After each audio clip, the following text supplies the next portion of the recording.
हमारे देश में सबसे ज्यादा सरकारी नौकरी की मांग होती है। सरकारी नौकरी पाने के लिए प्रतियोगी दिन रात तैयारी करके परीक्षा में शामिल हो रहे हैं। सरकारी क्षेत्र की नौकरियों में कई सुविधाओं के साथ बेहतर सैलरी भी मिलती है। भारत में ऐसी कई नौकरियां हैं जिसमें कई सुविधाओं के साथ बेहतर सैलरी भी मिलती है। हम यहाँ पर भारत की उन सरकारी नौकरियों के बारे में बता रहे हैं जिसमें ज़्यादा सैलरी मिलती है। नंबर एक, आईएएस और आईपीएस। सरकारी नौकरी में आईएएस और आईपीएस के पद को देश का सबसे अहम माना जाता है।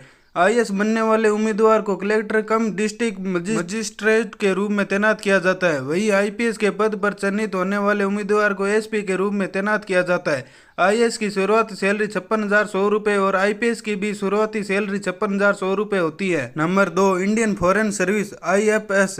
इंडियन फॉरेन सर्विस की नौकरी पाने के लिए उम्मीदवार को यूपीएस की परीक्षा में शामिल होना पड़ता है। यूपीएससी में मिले रैंक के मुताबिक उम्मीदवार को इंडियन फॉरेन सर्विस आईएफएस पद दिया जाता है। इस पद पर चयनित होने वाले उम्मीदवार की शुरुआती सैलरी 80,000 रुपये होती है।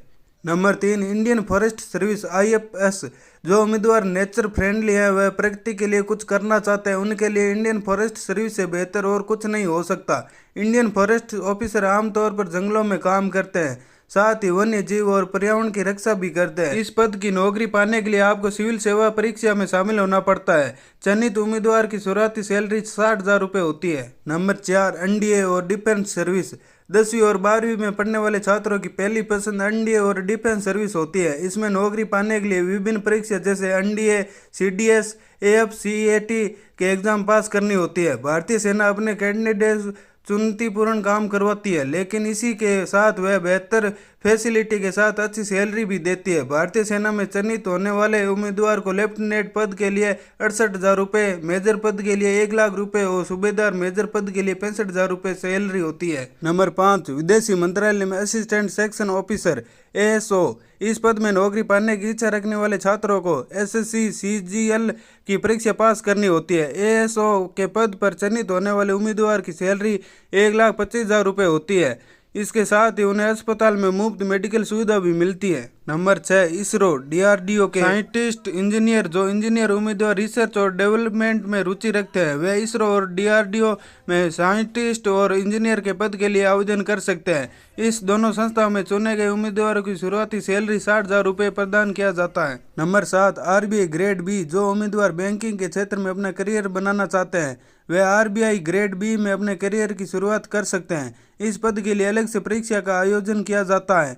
इस पद के लिए चयनित होने वाले उम्मीदवार की शुरुआती सैलरी 67,000 रुपये होती है। Number 8, public sector undertaking PSU. इसमें नौकरी पाने के लिए इंजीनियर के उम्मीदवार आवेदन कर सकते हैं, वह भी जीएटी की परीक्षा शामिल होकर। पब्लिक सेक्टर अंडरटेकिंग की तरफ से कई बीएचईएल, आईओसीएल और ओएनजीसी जैसे विभिन्न संगठनों में नौकरी दी जाती है। इसके जरिए चयनित होने वाले उम्मीदवार की शुरुआती सैलरी 60,000 रुपये होती है। नंबर 9, सरकारी कॉलेज में लेक्चरर और असिस्टेंट प्रोफेसर।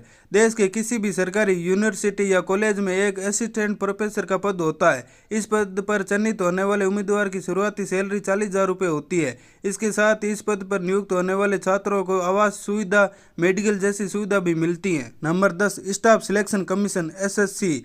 सरकारी मंत्रालयों में विभिन्न पदों पर भर्ती के लिए परीक्षा का आयोजन एसएससी ही करता है। इसकी परीक्षा ग्रुप बी और ग्रुप सी के विभिन्न पदों के लिए आयोजित की जाती है। इस परीक्षा के जरिए चयनित होने वाले उम्मीदवार को सैलरी के साथ ही घर, एक वाहन, एक कार और ड्राइवर आदि सुविधाएं मिलती हैं। इस परीक्षा के जरिए चयनित होने वाले उम्मीदवार की शुरुआती सैलरी 45,000 रुपये होती है।